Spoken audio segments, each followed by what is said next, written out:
Hello, good morning, 9th standard students. I got time after a long time to prepare the videos. Because of this Ganpati festival, I get little time to prepare these videos. Okay. Then today, my planning is to take the chapters, the Fall of Troy, part 1, because this chapter is divided in two parts. And first of all, I want to complete the first part 1 chapters. Okay. Then listen carefully. If any doubt is there, please ask. I start with the main stories only. You can see the paragraph is written over there. The Iliad is the story of Ilium or Troy, a rich trading city in Asia Minor, near the narrow sea that leads from Aegean to the Black Sea. जो Iliad जो है ये story है Troy की, एक rich trading city है. Troy जो एक बहुत अमीर सिटी है जो माइनर एशिया में है, नैरो सी के पास.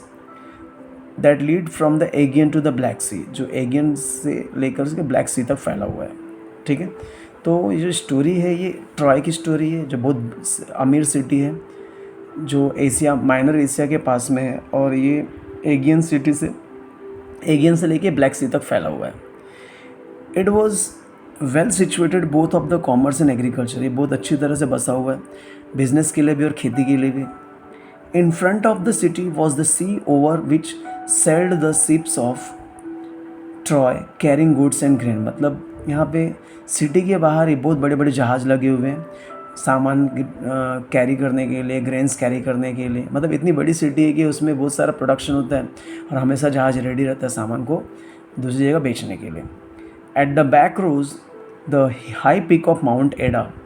इस सिटी के पीछे ही माउंट एडा माउंटेन है, from which flowed many rivers and stream, जहाँ से बहुत सारी नदियाँ, बहुत सारे झरने बहते हैं. वैलीज अमंग द हिल्स वे are well watered and fertile. यहाँ की जो वैलीज़ है उसमें हमेशा पानी रहता है और ज़मीन भी यहाँ की फर्टाइल है जिसमें हमेशा क्रॉन्स, बहुत सारे वेजिटेबल्स उगते रहते हैं. राइट. कैटल्स यहाँ पे हमेशा आके घास खाते हैं, फीडिंग करते हैं. बहुत सारे अच्छे घास भी हैं. सिप भी यहाँ पे आके चरते हैं. ठीक है. In short we can say that जो ट्रॉय सिटी है वो बहुत रिच सिटी है. राइट. इसमें इतनी रिच सिटी है कि इसकी जो सिटी के बाहर बहुत सारे बड़े बड़े जहाज़ खड़े रहते हैं ट्रेडिंग करने के लिए, बिज़नेस के लिए. और ये जो सिटी है खाली बिज़नेस के लिए नहीं, एग्रीकल्चर के लिए भी फेमस है. इस सिटी के जस्ट पीछे माउंटेन है जहाँ पे हमेशा झरने बहते रहते हैं. वहाँ के आसपास की ज़मीन भी उपजाऊ है और हमेशा कैटल्स के लिए घास हमेशा रेडी रहते हैं. Now will go ahead. Round their city the Trojan had built strong wall so that no enemy should attack from the sea. Trojan city के चारों बगल एक बहुत स्ट्रॉन्ग वॉल है, मजबूत वॉल है जिससे कोई एनिमल वहाँ पे एनिमी कोई अटैक नहीं कर सकता. The wall was so broad and people could stand and sit and walk in it. और दीवार इतना चौड़ी है कि वहाँ पे कोई भी पब्लिक चल सकती है, बैठ सकती है, रेस्ट कर सकती है. Great gate stood open and people could go to the sea shore outside and come in as they pleased. और जो गेट रहता है सिटी का वो हमेशा खुला रहता है जिसमें पब्लिक आ सकती है, जा सकती है और सी शोर को एंजॉय कर सकती है. But in time of war the gate should be closed. लेकिन वॉर के टाइम पे गेट बंद कर दिया जाता है. And then city was like a strong fortress quite safe from all attack, protected by walls surrounding it as well as by the hill behind. लेकिन जब वॉर होता है तो उस टाइम पे गेट बंद कर दिया जाता है. सिटी जो एक स्ट्रॉन्ग फॉरेस्ट्रेस की तरह रहती है जो सब जगह से सेफ रहती है और उसको वॉल पूरी तरह से प्रोटेक्ट करते हैं. और उसके पीछे माउंटेन भी होता है जो उसको प्रोटेक्शन देता है. ठीक है. तो in short we can say Trojan जो सिटी है चारों बगल से मजबूत दीवार से घिरी हुई है, बाउंड्री से. राइट. उस दीवार इतनी चौड़ी है कि उसमें पब्लिक कभी भी आ सकते हैं, जा सकते हैं, रेस्ट कर सकते हैं. राइट. और जो मेन गेट है सिटी का वो हमेशा खुला रहता है पब्लिक के लिए. पब्लिक कभी भी एंट्री कर सकती है, सी शोर को एंजॉय कर सकती है. But at the time of war के टाइम पे मेन गेट बंद कर दिया जाता है और किसी को भी यहाँ से वहाँ आने जाने दिया जाता नहीं. और यहाँ पे फुल प्रोटेक्शन किया जाता है वॉर के टाइम पे जो प्रोटेक्शन है पूरी तरह से बढ़ा दी जाती है. नेक्स्ट पैराग्राफ में दिया the Troy was strong city strongly protected by its wall, strongly defended by brave soldiers. But all the kings and heroes of Greece had declared war against the Trojan because Paris a prince of Troy had persuaded Helen wife of Greek king Menelaus to elope with him. मतलब क्या, Troy एक strong city था, strongly protect किया जाता था wall के through, strongly defend, लेकिन कुछ ब्रेव सोल्जर्स जो थे उसके अगेंस्ट हो गए, राइट। वापस रिपीट करो, Troy was strong city, Troy एक स्ट्रॉन्ग सिटी थी, strongly protected by walls and strongly defended bye it's brave soldiers. उसको हमेशा दीवारों से प्रोटेक्शन मिलता था, ब्रेव सोल्जर्स लोग हमेशा उसकी रक्षा करते थे। But all the kings and heroes of Greece had declare war against the Trojan. लेकिन जो ग्रीस के राजा थे और ग्रीस के जो हीरो लोग थे उन्होंने क्या किया, टॉर्जन के अगेंस्ट वॉर डिक्लेयर कर दिया। क्यों? बिकॉज पेरिस, जो ट्रॉय का राजा था Paris, a prince of Troy had persuaded Helen, उसने हेलन को भगा लिया था, wife of Greek king Menelaus, to elope with him.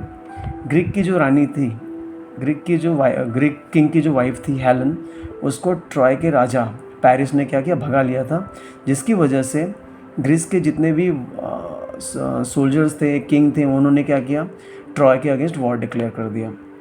He had brought her to Troy, उसने ट्रॉय के राजा ने ग्रीस की रानी को भगा करके ट्रॉय लेके आया।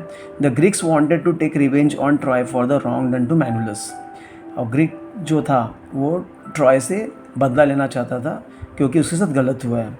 दे sailed to Troy and laid siege to the city. वो अपना नाव, अपना शिप, अपना जो भी हथियार है, शिप पूरे फोर्स के साथ वो ट्रॉय सिटी के बाहर गया, वहाँ पे घेराबंदी कर दिया। The Trojans too fought hard and siege continued for 10 long years. Trojan भी फाइट कर रहे थे और ये लड़ाई जो है 10 साल तक चली। In short we can say, as you already know कि ट्रॉय जो सिटी थी बहुत मजबूत सिटी थी, उसके चार बगल बाउंड्री थी, उसके बहुत सारे हीरोज़ उसकी प्रोटेक्शन करते थे। लेकिन जो ग्रीक का राजा था उसने ट्रॉय के राजा के अगेंस्ट या ट्रॉय के अगेंस्ट वॉर डिक्लेयर कर दिया। क्यों? रीज़न ये था कि ट्रॉय का जो राजा था पेरिस, उसने ग्रीक के राजा मैनुलस की रानी हेलन को अपने साथ भगा के लेके ट्रॉय लेके आ गया था, जिसकी वजह से जो ग्रीक का राजा है और ग्रीक के हीरोज़ है उन्होंने क्या किया, ट्रॉय के अगेंस्ट वॉर डिक्लेयर कर दिया। एक बार वापस रिपीट कर रहा हूँ, आपको ऑलरेडी पता है कि जो ट्रॉय जो सिटी है, ट्रॉय जो सिटी है वो पूरी तरह से वॉल से प्रोटेक्टेड है। उसके बहुत सारे सोल्जर्स, बहुत सारे आर्मी फोर्स उसकी प्रोटेक्शन करते हैं। बट सडनली ग्रीक के जो लीडर्स लोग हैं, ग्रीक के जो राजा लोग हैं, उन्होंने ट्रॉय के अगेंस्ट वॉर डिक्लेयर कर दिया। रीज़न ये था कि ट्रॉय का जो राजा था पेरिस, उसने ग्रीक की रानी हेलेना को अपने साथ भगा के लेके चला गया था, जिसकी वजह से ग्रीक के जो भी राजा थे, जो भी हीरोज़ थे, उन्होंने क्या किया, ट्रॉय के अगेंस्ट वॉर डिक्लेयर कर दिया। Now will go ahead. As you know, ये लड़ाई जो है कंटिन्यू 10 साल तक चली थी ट्रॉय और ग्रीक के बीच में। Now we'll go ahead little. Fighting went on daily, but the siege did not end. On the one hand, the Greek could not take the city, and on the other hand, Trojan could not force them to sail away. Every day the Trojans come out of their gates and Greeks come out of their tents and ships, and fighting went on. मतलब क्या? Fighting continue चल रही थी। siege जो है ख़त्म होने का नाम ही नहीं ले रहा था। ग्रीक एक तरफ से ग्रीक जो है अपनी लड़ाई लड़ रहा था और टॉर्जन भी दूसरी जगह से अपनी लड़ाई लड़ रहा था। रोज़ टॉर्जन के सैनिक लोग बाहर आते थे, ग्रीक के सैनिक लोग बाहर आते थे, आपस में फाइटिंग होती थी और बहुत सारे लोग मारे जाते थे।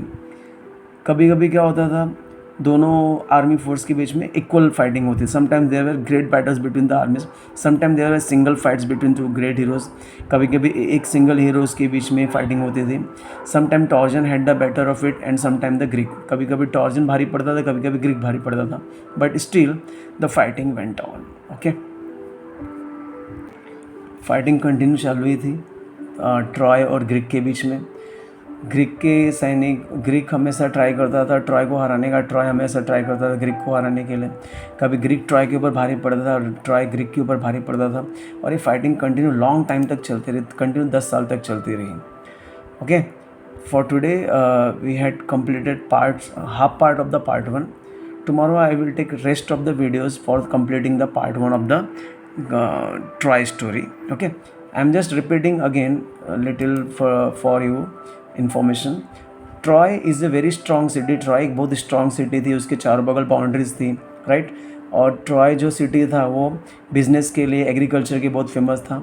ट्रॉय सिटी के जस्ट बैक साइड में बहुत बड़ी माउंटेन थे जिसमें हमेशा पानी बहते रहता था, और वहाँ की ज़मीन जो उपजाऊ थी, सीप और कैटल को हमेशा वहाँ से फीडिंग के लिए ग्रास मिलते रहते थे। ठीक है, उसके बाद जो ट्रॉय सिटी है उसके चार बगल बहुत बड़ी बाउंड्री लाइन बनाई गई, दीवार इतनी चौड़ी है कि उस पर कोई भी कभी भी रेस्ट कर सकता है। ग्रीक सिटी के जो गेट है वो हमेशा ओपन रहते हैं पब्लिक के लिए आने जाने के लिए, लेकिन वॉर के टाइम पे ग्रीक की सिटी क्या होती है, वो मेन गेट को बंद कर दिया जाता है, जिसकी वजह से उसको पूरी तरह से प्रोटेक्शन मिलता है। ग्रीक सिटी के सैनिक जो है हमेशा प्रोटेक्शन के लिए तैयार रहते हैं, लेकिन सडनली क्या होता है, ट्रॉय की जो सिटी होती है पूरी तरह से प्रोटेक्टेड रहती है। सडनली क्या होता है, ग्रीक का जो राजा होता है और ग्रीक के जो हीरोज़ होते हैं वो ट्रॉय के अगेंस्ट वॉर डिक्लेयर कर देते हैं। रीज़न ये रहता है कि ट्रॉय का जो राजा होता है मानस, वो क्या करते हैं, ग्रीक की रानी हेलन को भगा के लेके आ जाता है, जिसकी वजह से ग्रीक के जितने भी किंग्स रहते हैं, हीरोज़ रहते हैं, वो वॉर डिक्लेयर करते हैं ट्रॉय के अगेंस्ट में। और तो ग्रीक का जो राजा था, उसने ग्रीक के राजा ने क्या किया, पूरी तरह से सीज कर दिया ट्रॉय सिटी को। अब ट्रॉय और ग्रीक के बीच में कंटिन्यू फाइटिंग चालू थी, वो फाइटिंग कंटिन्यू 10 ईयर्स तक चलता रहा। कभी ट्रॉय ग्रीक के ऊपर भारी पड़ता था, कभी ग्रीक जो है ट्रॉय के ऊपर भारी पड़ता था, लेकिन कोई भी पीछे हटने का नाम नहीं ले रहा था। ठीक है, यहाँ तक ही हमने पढ़ा। Tomorrow I will prepare one other video for the completing part 1 of the story. Okay, then whatever doubt is there, please ask. Have a good day. Thank you.